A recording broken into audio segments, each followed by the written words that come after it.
Hello, David Schmeichel here, and you're listening to episode 74 of the GYST Life Podcast. Gritty, real, and uncensored insights on what it takes to get your shit together. Today we talk about the grieving process and breaking free from our dependencies that get installed without our knowing at those seemingly tragic moments in our lives, those milestones that are in fact keys to unlock our understanding of ourselves and what we need. And what about that BS story we all carry around that we're not creative? We talk about how creative outlets provide us with what we need to be able to step into who we really are. Enjoy the episode.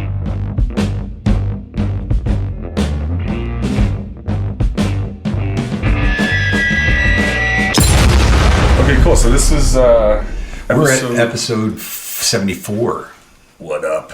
74, and we have a guest today, Nice. David Weibe, right? Yeah, David Andrew Weibe. Nice to see you again. Great to see you too. Welcome to the podcast. I want to share a little story of how I met David. Here we go. I'm sure David remembers it as well. Yeah. It's like, who the fuck is this guy? What a prick. Yeah, what a prick. Not to be too blunt. A mutual friend of ours, Wakefield Brewster, was hosting a show with the GYST. He does that quite often. How often does that go for? That's monthly. Monthly. Yeah, I'm actually one of the co-founders of the GYST. Yes, you are. Right. Yes. Look at me putting my foot in my mouth. So we have one of the co-founders of GYST, and I went up to the location, and I just kind of walked in like I owned the place, and he's like, there's a cover charge. I'm like, what? Do you know who I am? Yeah. But I know the performer. Yeah. Yeah, and the cover charge is $10. Needless to say, I went Exactly. with my tail between my legs to the nearest ATM to pull out the $5 cover charge. Well, it's only because like even the musicians, the girlfriends will come and be like, "Can my girlfriend come in for Hey, man, free?" I get it. You And are we're the like, gatekeeper. No, $10 Yeah, for your totally. girlfriend. Well, that's integrity. Yeah. Right? I think Anyway, so, at the end too. of the day, that's great. So Well, I tried not to make it mean anything, and welcome to being human. yeah, totally. And the quote unquote inconvenience of it all, like the ridiculous things that are going on in your head, right? It's across the street, so you have a lot of time to like process. Oh, it. totally. Fucker. No, kidding aside, and I love GYST and what you guys are up to. One of these days, I might actually go there and do one of my pieces, because I don't know if I mentioned, I have been exploring for the last little while poetry of my own. Excellent. So it's just a matter of which one to go to, because we have storytellers, which is a combination singer, songwriter, author, and poet. And there's an exchange that happens between the three artists. And then we have the new beat, which is what Wakefield hosts. And that's along to music. So you recite your poetry along to the beats that are created. That's the one that I went to. It was pretty interesting. That's cool. What constitutes as an author? What does that mean? Does that mean just somebody can you who's speak? actually written a book, and usually usually a fictional piece, right? Oh, okay. Yeah, that is actually well written. Not a hack like me, where I write about personal development or music entrepreneurship Yeah, or who listens creativity. and reads to that shit? Yeah. Hacky. That's You just said I'm just like selling it for money, right? It's all about the money with the personal I can help development you books. solve your Yeah, problem. let me sell you success, and then give me your money. Come over here and buy my easy button. Yeah, I'm just making fun of myself, but Nice. Yeah, That's cool, But real authors, yes. Yeah, real authors, not you, Vern. Real authors. Wait, have you written something? No. Okay. No, I just heard the word author. I'm like, where do I fit in there? I gotta inject myself somehow into this conversation. Just write some poems, man. write some poems. Write some poems. You could totally write some poems. So it actually doesn't have to be a book. Heart You rate just is have to rising. have authored. Like what's because author? I mean, that's like how long's a piece of string? It sounds like. Are we talking about published author, or that you have an archive of letters that you've scribbled down? Yeah, I would say actually published author. However, these days self-publishing is so easy, and I could show anyone how to do it. So you can be self-published. Absolutely. Yeah, but to be published. Yes. Well, like David. Yes. Yeah. Exactly. David Andrew Weibe. Exactly. Who needs a publisher Not these David days? Schmeichel. Yeah. Schmeichel. He loves that when I say that. So annoying. Who needs publishers to take all your money? I want to keep the royalties. Yeah, no doubt, man. So I want to introduce a little bit of a backstory to David. You've had quite the ride. Most of us have quite the ride. Yes. But we are Everybody's got a rarely story. unwilling to share the nitty gritty stuff, and that's what this is all about, this show. So I'm going to just share a little bit high level, and then I'd love to dig in and talk a little bit about it, okay? Sounds great. Awesome. So 96, how old were you in 96? In 96, I think I'd be a teenager. Yeah. 12 or 13. 12 or 13. And you lost your dad to a motorcycle accident. Correct. Yeah, man. In a coma for 10 days. And it, no doubt, had a big impact on you. Yeah, colored my life for a good 20 years. Still continues to impact me in different ways, but No kidding. yeah. So let's pull that one apart because it's important. Yeah. They are significant people in our lives, and I think about my little girl. Yeah. She's 7, and at 7 there are times where she is in tears and is like, I don't want to lose you. I'm like, lose me? What do you mean lose me? She's like, I just don't want you to die. I'm like, babe, I'm not going anywhere. But she has an awareness that She has an awareness that it can mortality. happen. Yeah, Yeah, the that's awareness crazy. of mortality. So obviously at 12, 13, you had an awareness of mortality, but I suspect you didn't really think too much of it No, until it happened. that's right. So tell us a little bit about that. How was that experience for you? Yeah, it's kind of a rough period or bumpy period in my life because I was going to school in the Japanese public system. This was in Japan. Yeah, that was Yeah. one of the questions I was going to Damn. ask you if you were in Canada or not. Yeah, So- he speaks, David, the other David, speaks fluent Japanese. That's right, I do. It's amazing. Yeah. I hear it's a very hard language to learn. It wasn't that hard for me, but then again, it was Of course, five, David's smart. So hopefully, if we're lucky, you'll give us a sample because I just love watching white sure. people. Maybe you can speak teach other us how to languages. tell someone to fuck off. That's what everybody wants to know. Hey man, tell me how to say but I don't you're know how to- beautiful, and then how to tell somebody to fuck off. But I don't know how to say it in Japanese, so I want to know. Totally. What's I got it. what sort of makes it easier or unique is that every letter ends in a vowel sound, and it's a, I, U, E, O.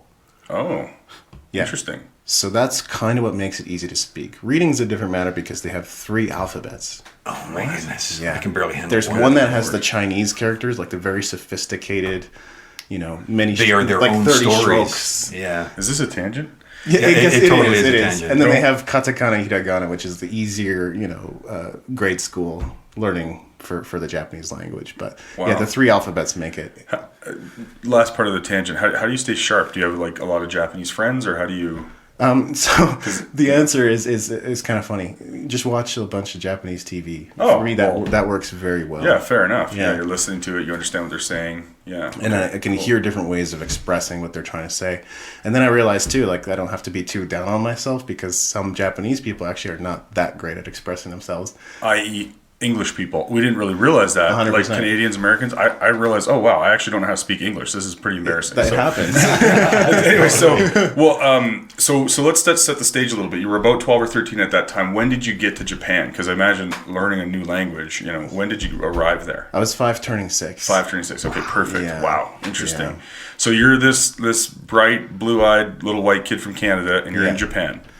And so fast forward to when you got the news. So I would have been in grade 7, grade 8, or grade 7 probably going on grade 8, because the school system is such that your school year begins and ends in summer, or spring, unlike summer, where is how it begins and ends here. Mm. Yeah, so I'm 13, and I think I got called to the principal's office, or at least the school staff office. And that's where they're like, your dad's in the hospital. So now I'm being taken to the hospital in the middle of a school day, which is already very unusual to me because it's like, on time, always in the right space for the various classrooms.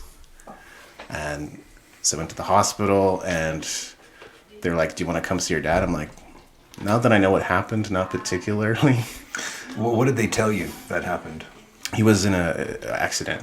and he was riding a motorbike, and he was going downhill, and there was an intersection, and it was flashing yellow lights. It's like a familiar intersection for me because we passed through it many times. Sure. And there was a transport truck coming through the other side. good He didn't, he wasn't paying attention, went straight through.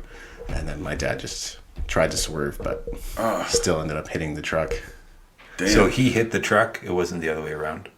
Because that would be a slightly different outcome. Right? It's still the fault of the other driver in this situation. But, totally. my dad couldn't slow down at that point. And yeah. Wow. So Unreal. you're 13. Where's mom in this? Mom was there? Or? Yeah, she was at the hospital as well, along with my sister. We were all there. So the whole family was in Japan. Yeah. And how old was your sister? 3 years older than me. Older than you. Wow. Yeah, 16. And what a critical time in her life. Yeah, absolutely. Yeah. Wow. Unreal, man. Yeah. Yeah. So you actually opted out. I mean, I would assert that at some point, did you go to see your father? Yeah. Oh, I still went in to go see him in the hospital room and to see what was going on. And, he's not conscious and bruises and cuts all over. And, Yeah, that's a traumatizing thing to witness. Yeah. And then have you reflected? I imagine that you occur to me as the type of guy who would be introspective enough to really look at it now, hindsight, having been there, done that, moved on through many experiences. Do you know what happened to you after that moment? Yeah. So there was this moment, and it's so weird how we interpret things in life sometimes, right? I was talking to my mom, and this is after my dad has passed, but shortly after. And I was asking her for some money to go buy a fishing reel. And where my mom normally would have said no, in this instance, she said yes, which struck me for whatever reason as being just very, very odd. Right. It's like, that's weird. What prompted that response?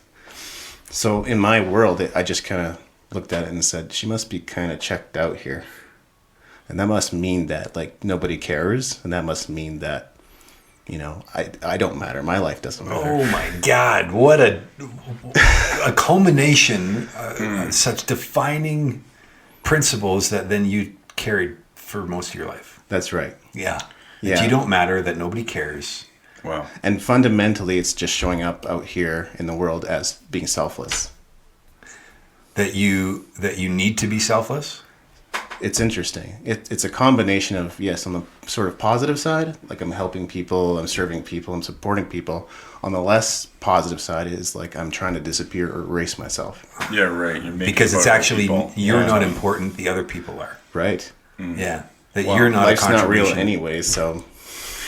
Wow. And at what point, approximately after your dad's passing, was that actually, because that conversation was clearly significant for you. So at what point was that request made of your mom and you started to get present to holy shit, I don't matter right now? I wasn't... Was it within a year, within a month, like that? I didn't have it distinguished, but yeah, I think within a month that conversation had happened. Right. I didn't know there. what difference it made, but soon it was like I'm showing up at school kind of feeling like, why resigned. people don't care about me? Why don't people care about me? There must have been also, because obviously when things like that are, I don't know what it's like in Japan, but when something that abrupt happens, it can be obviously very awkward and uncomfortable for people. In fact, we're gonna go a little bit into grieving, because I actually was at a conference all week, and there was a grief specialist there, somebody who did 14 years in hospice, and apparently the average is only 7, so she did double the amount of time in hospice and are very familiar with the process of passing and, really being a Sherpa to bring people to the other side in a gentle way, and also being with their family and what that's like for them. She shared a story of a lady who lost her husband in 1981. And just recently, she stopped setting the table for him. Oh my God! How many years is that? It was 35 years. Yeah. She had his closet pristine the way that it was when he died. And she wore black for 30 years. Wow. Oh my And goodness. what often happens with people is it's always like, hey, when are you going to get over this? Or hey, you know what? All the mistakes that you make, saying things like, oh, you know what? I can relate. I understand how you feel. All that stuff is an absolute no-no. It doesn't. And we're just, we're just trying to help ultimately, right? But we, constantly putting our foot in our mouth. So I said all that to say this, I don't know what it's like in Japan, but when you get back to school, maybe some kids distance themselves from you, or maybe some kids make jokes, or maybe, because they're probably all just trying to deal with that discomfort themselves. They don't know what to say. They don't know what to do. Absolutely. So can you say something about that? Or was that kind of what it was like for you in terms of, I don't matter, because everyone's like, oh shit, like, let's not talk to this guy right now. Yeah, perhaps so. What comes to mind is just a conversation I had with one of my friends, and I don't know how it even got here, but it's just like, I have this eraser, and this is what I have left over of my dad, and he's like, don't say that. He said, don't say that. Don't say that. Yeah.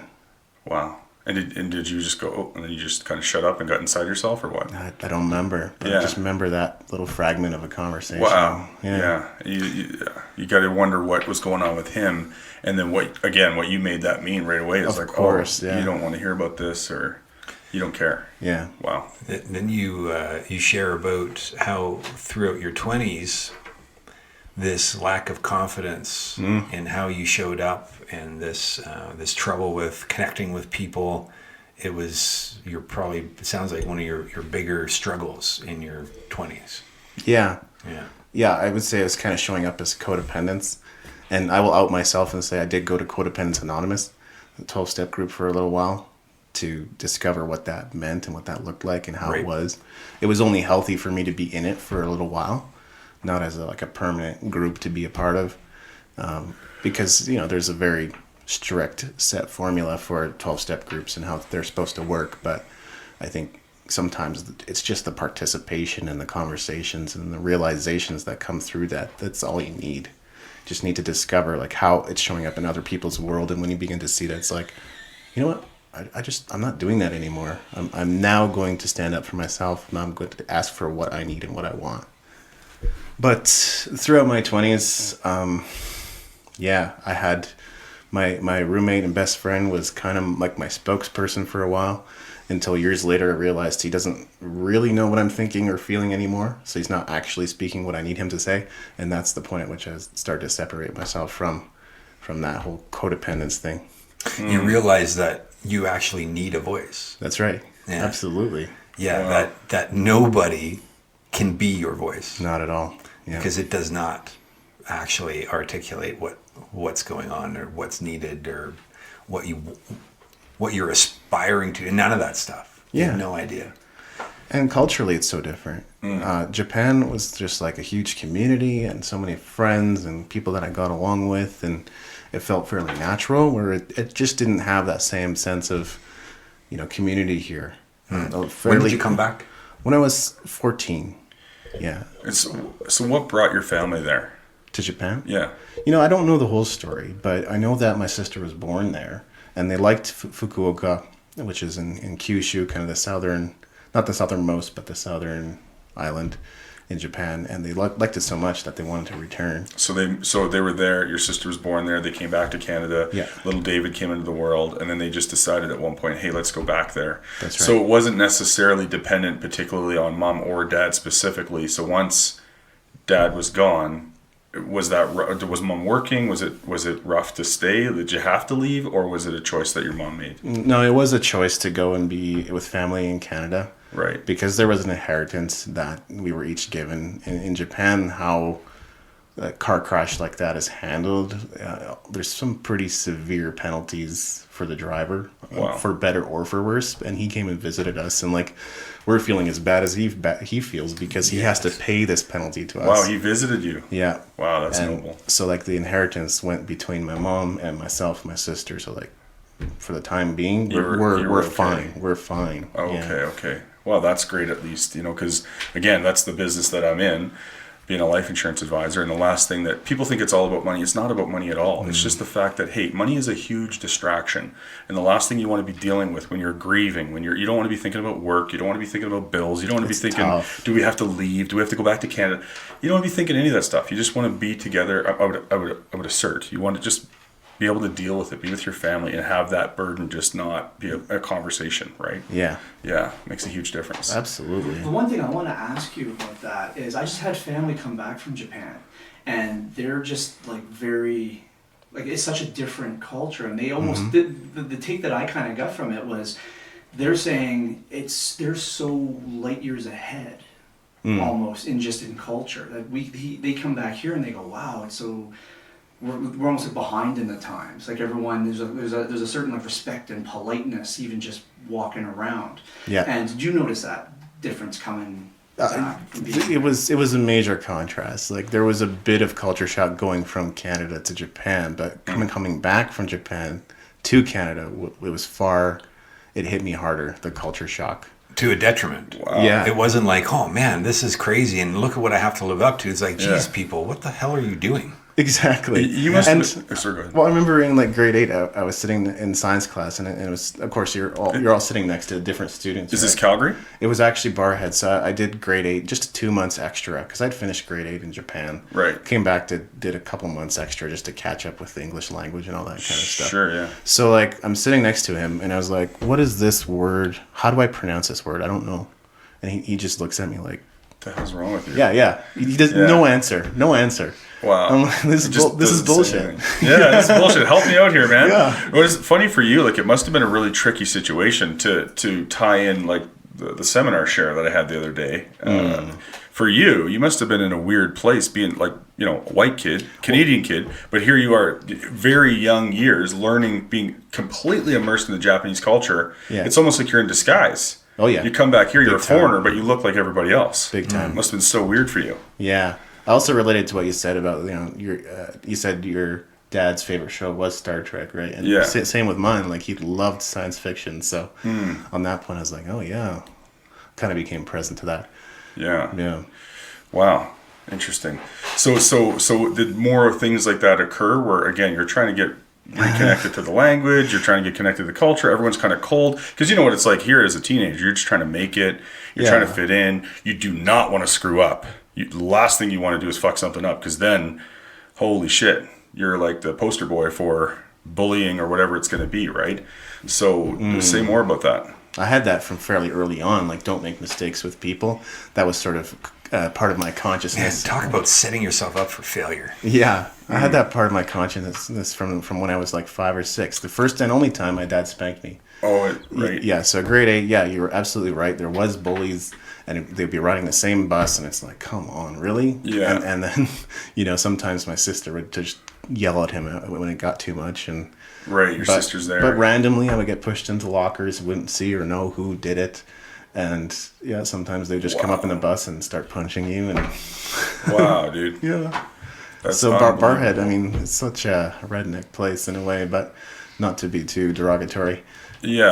Well, hey, listen. They set rednecks. the foundation for fucking opening up a lawnmower on you on the school bus. So, if anybody doesn't know what that is, that's like a hockey term for starting a Go, lawnmower go, on go. somebody. Right. Rifling. Anyway. So, Wow. so let's jump ahead a little bit. You are a musician. Yeah, You were in a few bands.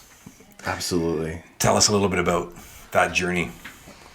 When I was in junior high, I started as in grade 9, I started filling binders with lyrics. Really terrible lyrics. And had you played any instruments or been involved in music at this point? Except for like what was there in grade school, because in Japan music was part of the curriculum. Okay. So, harmonica and recorder and maybe a little bit of tambourine or drums kind Right. of thing. But Cool. That's So now it. you're back in Canada at this point. yeah. Okay, So cool. that's my only experience. And, I kind of just got into the pop music of the time, Scatman John or Chumbawamba or Will Smith or Beastie Boys or whatever. Sort of slowly started discovering things that I liked, and then emulated some of what I heard and started filling binders, and then, so that happened all the way from grade 9 to grade 12, and it was punk and hardcore and hip hop and Nice. Yeah. Do you still have all of those lyrics? I don't, but you know what? There is a song, I think either on Spotify or YouTube. It's called "There's Only One Boss," and the lyrics in that song would totally give you a sense of the kind of weirdness that went on. And did that, was that like a safe haven for you? Like, how did you stumble upon, hey, I'm going to start writing down some lyrics? Yeah, I don't know how exactly it started coming together, but it was certainly a form of expression. Getting some thoughts out, getting some ideas out. For sure. Up until that point, I had done a lot of arts and crafts and drawing and painting and visual design kind of things. So from the moment I was born, it's kind of artistic. And I guess that was now shifting to this whole thing about lyrics. And when did you first pick up an instrument? It was when I was 17, and that's when I started playing guitar. So, yeah, so just 3 or 4 years straight, I'm writing. You're getting ready. Yeah. It's like you're training. Exactly. Then my sister went to college, and she ended up meeting Jason Johnson, who ended up being my first guitar teacher. And I had a guitar because, interestingly enough, one of my dad's colleagues in Japan came all the way to Canada to give me the guitar that she said she would give to me. She promised me. And wow. Yeah, her son's guitar, and her son had actually passed away. Holy snap. Yeah, so she came all the way to Canada, dropped it off at my grandparents' place in Drumheller, Rosedale, yeah. And then I had that guitar in my closet for a little while, and then went to a camp, I think it was a youth camp, and I saw my friend play. And he was playing, Blink-182 and Sum 41 and Matchbox 20. I said, you couldn't do that? You're like, that's so cool. Yeah, exactly. So I'm like, dude, I want to do that. I love that. You can do that? Holy shit. The realization, right? In the Yeah, moment. totally. How often you point to something really interesting there, because every single human being on this planet walks around thinking that's not possible. Mm-hmm. For Right. whatever reason, that sum of its parts, right? The culmination of all of those experiences and reasons and stories that we don't even realize we downloaded on ourselves. Mm-hmm. And then there's that spark that happens, that magic, right? That you just got tapped. Yeah. And the realization of, holy shit, I can do that? Yeah, you always could, actually. Yeah. And so in realizing that, then what? What happened? Well, it began innocuously enough, right? Because, okay, Blink-182, once you learn your power chords, you can do Green Day, you can do any kind of punk rock, just about. Good to know. Yeah, it's not too challenging. But people are like, it sounds so good. Yeah, but it's actually really easy It's to play. super simple. Simplicity. So then within a year and a half or 2 years, I'm playing Jimi Hendrix and Van Halen and some of the more technically advanced kind of stuff. Well, I'm guessing like it probably came a little bit natural to you, whether you I don't know, right? It came a little bit natural, but I'm guessing, is it fair to say that you probably immersed yourself in that quite a bit? I did. Yeah. Absolutely. Well, and that's where that natural tendency comes from. Do you get what I'm saying? Say more. So I've taken a lot of headshots in my day, so it only became natural to him because of how much time he invested in it. Oh, absolutely. Yeah. No, hands down. But we have this other ridiculous notion and story that I'm not creative. No, I wouldn't know how to do that. Well, you know what one gets in my way is hilarious. Now, obviously, I'm aware of it now, so I get to do something about it. But it's like, well, why the hell would I pick up a guitar? Like, you're not going to be the best. What are you going to be, Metallica? You're going to be like touring the world, or you can't have a hobby. Like, you can't just be a hobby. You got to be the best at it, or don't try. All in or all out. That was my intention. So it's cool what David's saying, and I get that. What David's saying is when you're really into something, it doesn't come as work. No, hands so you down. just do it and do it and do it, and like you have a natural talent, and then just by doing it because you love it, you just get well, and it's less about a natural talent Yeah. and more just a natural curiosity. Yeah, totally. Because we are not born with a natural talent for music. Yeah. We might have an ear for it, a curiosity for it, but that does not mean that we can pull out any instrument and just jam like there's a nurturing. we've been doing it for 20 years. You got to nurture that And curiosity. there's the willingness to nurture that curiosity because you're curious about it. Yeah. And if we were to just allow ourselves to nurture the curiosities in our life, guess what we would do? So many fucking things. Yeah. And we would be living a life fulfilled. Absolutely. That's the end byproduct. You actually that comes have out joy and pleasure. And I just want to acknowledge, because it's likely going to show up on the podcast, if you're hearing A bunch of ladies. the lovely ladies in the background, it's because we haven't quite got to the point where our podcast studio is off-site yet.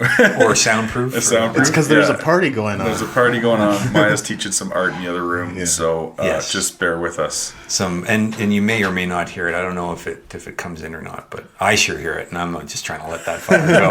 Yeah, exactly. You actually said it, Vern, but like being the best, like that was my intention early on. Be my personal best. I can't compare myself to Eric Johnson or Eric Clapton or Jimi Hendrix or Van Halen or any of those guys. Yeah. I but I had the desire to be the personal best I could be. Right. And I still haven't reached that point. Of course not. It's a mountain without a top. Yeah. You'll never get there. Yeah, there's no ceiling. Took the words out of my mouth, man. So you played over 300 gigs as a musician. Wow. He just got crazy. present to his own accomplishment. No shit, man. 300 gigs. And there's still more, there's very added few to the people list. have done 300 of anything. Absolutely. That's amazing. No doubt. Right? To be fair, some of the outliers had 200 or 300 days a year, every single year.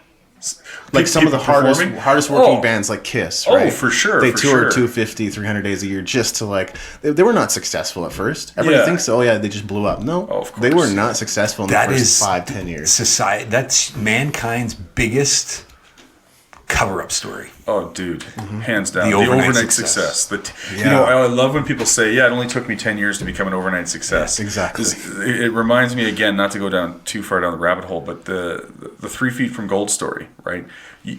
Just if you're compelled to do the thing, just keep doing it. Because at the end of the day, worst case scenario, it's a part of your story. But to your point with KISS, I mean, they probably, and all these bands, they're touring and doing these things for years, and nobody knows who the fuck they are. Yes. And then all of a sudden, one day they pop on the scene, and everyone goes, "Oh, where'd these guys come from? They're so good. Never heard of them." Well, yeah, dude, because they've been laying foundation for 10 years. And they've been enjoying the process. They've actually allowed themselves, and this is the other thing that we get to unravel as older people, bringing a lot of baggage along with us. When are you going to give that up, that bullshit? Right, all of that stuff. Mm-hmm. And if we were to actually just embrace those tendencies where we have the propensity for whatever it is, if we would just do it, just whatever it is, start scribbling on paper, start recording something, do the thing, do that small little thing and get that. I'm preaching right now. Get that. After doing that, you're just there's something that's a little fire that got lit inside of you, and it's just your indication to keep going and keep doing that thing until you go to reflection time. 300 gigs. Holy shit! Yeah. I didn't even realize. Right? You wrote that down, by the way. wrote that down. Yeah. And because we're friends, I'm going to step in and not let you diminish yourself. What do you mean? What was I diminishing? You're preaching. You're not preaching. Well, I was more tooting my horn than diminishing, or maybe it was a combination. No, you're just getting in there being like, who the fuck is talking right now? Oh my God. No, because here's what's real. People who are listening to the podcast and whatnot, first of all, we're putting in the work on the podcast. And second of all, you are actually navigating through the waters and exploring your own creativity and finding different tools and making posts you're doing the thing. So you actually are absolutely in the place to be telling people, hey, I'm in the game. Yeah, you're speaking from context, brother. So it's all good. It's funny I talk about not doing the landmark thing, but it just kind of shows up. So without giving away too much of the seminar and all that kind of stuff, obviously I think everyone's heard, we do a lot of work with an organization called Landmark, and we were in a seminar the other day, and it's called the Money Seminar. And ironically enough, it's actually nothing to do with money, but it has everything to do with money and nothing to do with money. And the leader of the program happens to be, he's Indian, right? I believe so. Yeah, like Indian from India, just so everyone knows. And he was talking about, what it's like to be a little kid, and going to schools with, 98.9% white kids. He had mentioned there was him and another Indian kid maybe in the whole school. And he started to tell this story about how he's a big Star Trek fan. And at the beginning of listening to it, I'm going yeah, okay, great. When I was a kid, my dad was a Star Trek guy, blah, blah, blah, blah. Yeah. And, when he starts out, you have no idea where this is going to go. And so fast forward a little bit, he was talking about Star Trek as a bold stand for the world. And I'm going, what? Really now I'm going, where is he taking this? Yeah. He's think about this for a second. And I think it was 1966. They have the Starship Enterprise. They have a Canadian as the captain. That's the first thing he said. And I thought, okay. And then he starts going on. Now, you could probably help me out in this part because I don't have it all down. But he says, there's the Russian is the head of, what did Scotty do? What was his job? Chief engineer. Chief engineer is a Russian. Yeah. A Russian in the United States in 1966. Yeah. Then he says, then they have a Japanese guy was communications officer or whatever, right? And then they have I'm going to get to the big highlight, but what's one more? There's a black woman. Well, that's the one I wanted to get to, is when he said, you know, there's first of all, a woman and a black woman. And then the captain is Canadian. The captain's Canadian, but also the medical officer. Yes. I can't remember the nationality there. And then the second officer is an alien. Alien. Yeah, the second officer is an alien, right? Yeah. So now... Oh, man, the metaphor is rich. Yeah, it was so great, because here you have this like literally multicultural polka dotted crew right in the middle of, you know, we know tons of things going on in the 60s, right? And they just said, no, like, this is how we're going to do it. And probably against everyone's advice. And he started talking about, was it Oprah or... Yeah. I think it was Oprah or somebody like that, somebody who became famous, you know, running... Also Martin Luther King. Well, there was a part about Martin Luther King, but... Whoopi Goldberg. Oh, Whoopi Goldberg, that's right. So Whoopi Goldberg's a little girl, little kid, and being like super excited because there's this black woman on TV. Yeah, Right. You know, and that's when I started to get like... And saying here's this person on TV who's not a maid. Yeah, that's right. She said she's not a maid. And like all this stuff, right? There's a huge amount of weight and momentum going on in my brain because, like I'd mentioned before, you know, I'm pretty incognito. Like, depending on the group that I show up in, I'm a white guy or a Spanish or I'm Italian, or some people go, oh, like, do you have some black in you? Like, what's the deal, right? So I've had this identity crisis my whole life, and I've dealt with, you know, persecution in my mind as a little kid, like being held out and all these sorts of things. So, but then I started to get connected to like my dad, and like, you know, I speculated on what would have him be such a Star Trek fan. You know, why is that? And in 1966, my dad would have been 17 years old. He was born in 1949. So, you know, here's this black guy, or at the time he thought he was completely 100% black, but anyway, whole other story. I've shared that on the podcast before, that actually is half Métis Indian. But so I started to speculate, like, wow, like, and so I'm actually going to call my dad and have a conversation with him about that. But at that point, I just started, the way that Vic was sharing The Leader, and he was going on about, you know, what that show is all about, and how that woman, after about one season of the show, she was actually at a civil rights rally, and she turned around and Dr. Martin Luther King Jr. was standing right behind her. And he was like, you know, he actually embraced her, and she's like, wow. And she told him at the time, like, I'm done. Like, I want to quit. I don't want to do this anymore. And he just said, you can't. She didn't like the writing. She didn't like how her character was developing. Oh, I think okay. she thought she was getting different lines. And just written out of the script. Yeah. Yeah. Right. So while she was given a voice, Right, and a platform to be heard, she wasn't really in the same regard. It was only the beginning of that process. right. The 60s. And then what did Martin Luther King Jr. say? Fill me in, because he looked at her and said, you cannot Exactly. do that. yeah, that's pretty much the message, right? Yeah, because just your influence of what you're doing. Yeah, on she's the trailblazer, man. 1966 American television. Yeah, If not you, then who? 100%. Yeah, and so I'm getting goosebumps right now. But as that was going on, and dude, I was convulsing. Like, I was sitting in the crowd. It was uncontrollable. Like, I kept thinking about, even he changed the subject. Like, we're 10, 15 minutes later, other people have shared, and I just had this thing in my head and all these memories of my childhood, and I was thinking about my dad, and I'm thinking about Star Trek, and I'm thinking about these civil rights rallies, and I'm thinking, like, wow, a TV show from the 60s. You don't think anything of it, really. At least I never did. Because it got canceled. Well, it got canceled after 3 seasons. Then because the people, because at that point they said, what is this? This show's not, it doesn't make sense in 1960s America. And the people loved it so much that there were a demand to come. Yeah. And so it's a testament of what's possible. I just went up and shared from the front. Like, I was literally, it's never happened to me before. Like, I was pretty much uncontrollable. Like, I was crying and I just had to share, like, what an impact that conversation had on me. There's a lot more to probably add to it, because I could hardly build context around the story that I was sharing, just what it was like for me growing up and having this identity crisis and being intimately connected to race and being this, like I said, this under the radar incognito person, and always winding up in these tricky situations where, you know, there's racial context going on and people have no idea that I'm, my dad's black, right? And things like that. And just what it was like for him growing up. And even a little bit of like, my mom dealt with that, right? Being the white girl dating this black guy in the late 70s, right? Yeah. Anyway, so it was just a huge share. It had a big impact on me, and I got connected to, I'm going to have a conversation with my dad, just like, hey man, tell me about Star Trek. What's that about? And I just want to see what's there for him. That'd be awesome. It was a great share, and I relate to Incognito for reasons we discussed, right? Yeah. Like, your own version. I've referred to myself as an egg because, white on the inside, yellow on the inside. That's great. Usually it's the other way around, right? I keep telling people it's part of my DNA. Like, even like some of the failed relationships and things that didn't go well, I'm just like, you do realize I'm Japanese, right? I'm basically Asian. So if you ever come in contact with a Japanese person, you'll begin to see how it connects in terms of my behavior and how I am. It is the polar opposite.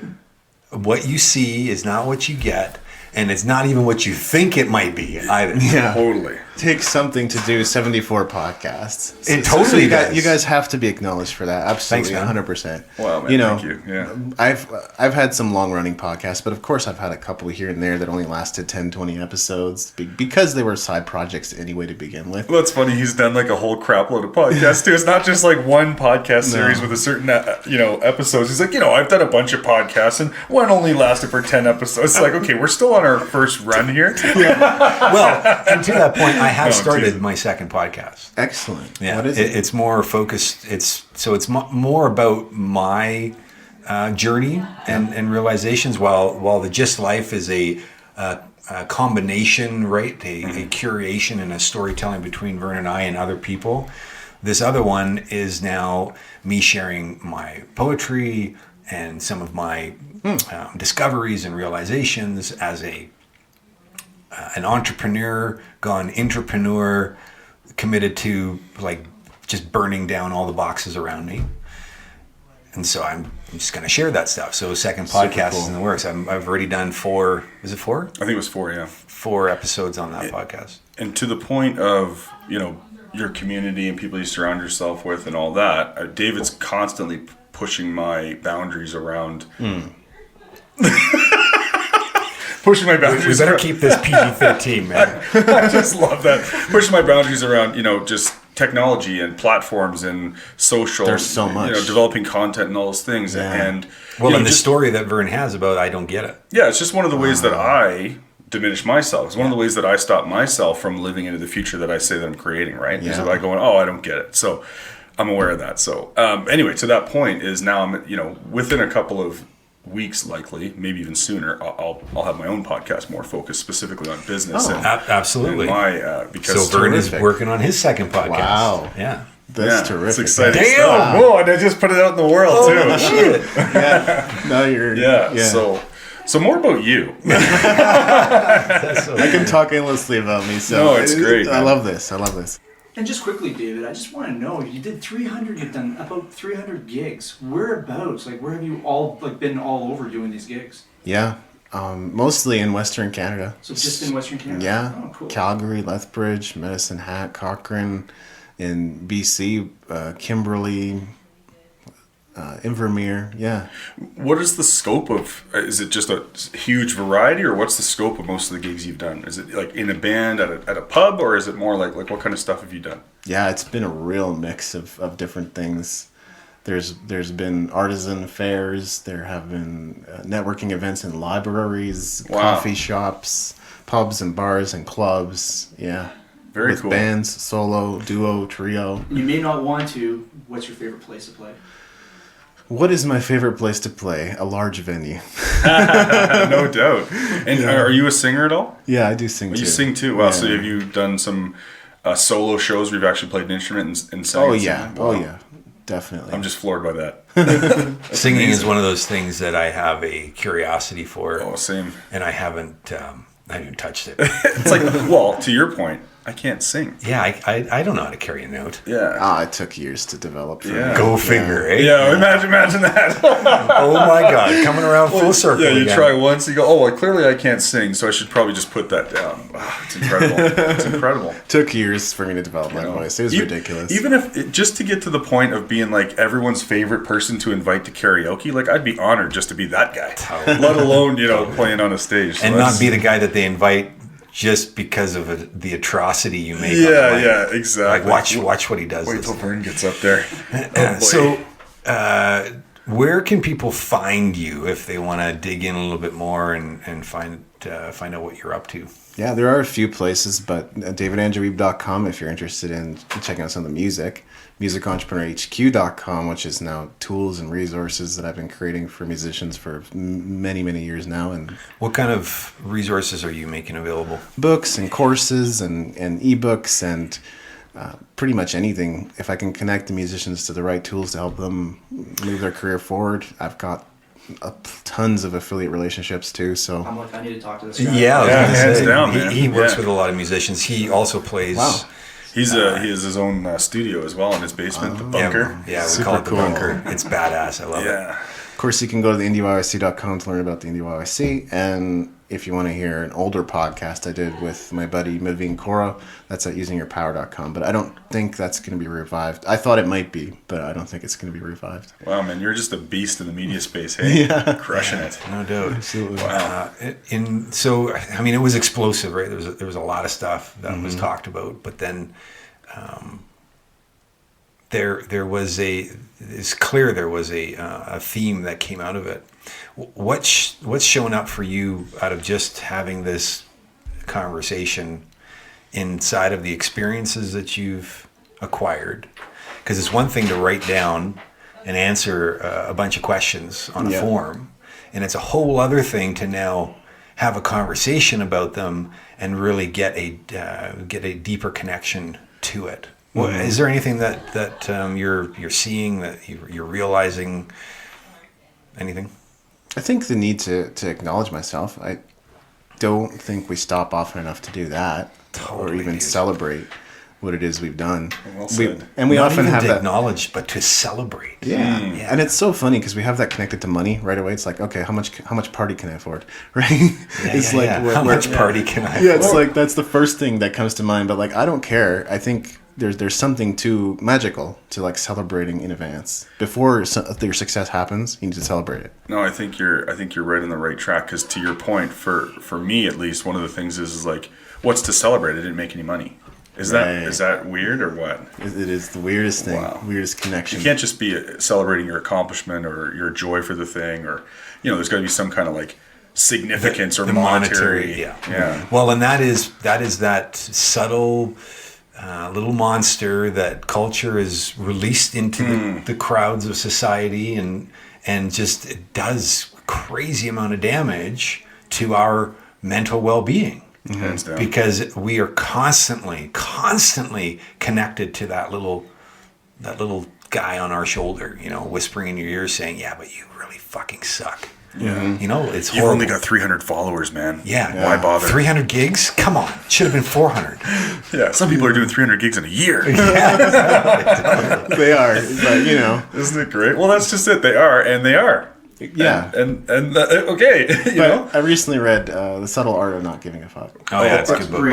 Great book. Yeah. I haven't finished that, but I've heard of it. And one of the points he just raises is like, look, our fixation is on basically the 10%. He said 10%, but honestly, It's probably 1%. It's 2% of Yeah. the 2% is what it is. Right, That's yeah. what we focus on in this world. The tallest, the fastest, Totally, the best, right? totally. All the time. That's the fixation, and we don't even acknowledge or understand that most of us will never be that. Yeah. So Yeah. like what I did, sometimes it's hard to see that it's extraordinary if I compare it to somebody else. But if I get out of that world of comparison and realize what I was doing during those years of making albums and recording and going on mini tours and performing, and during that whole time I'm managing my personal online presence, posting shows and sending emails and sharing on social media, the whole works. I realized, that is an accomplishment. Yeah, man. So It's huge. He did our outro. Sorry. He did the just right now. He did the perfect summation of the episode. So, thanks for listening to episode 74. We'll see you next week. Really, that was amazing, and I couldn't have said it better. Yeah. Excellent. It was Well so done, good. man. Yeah, thanks for having me.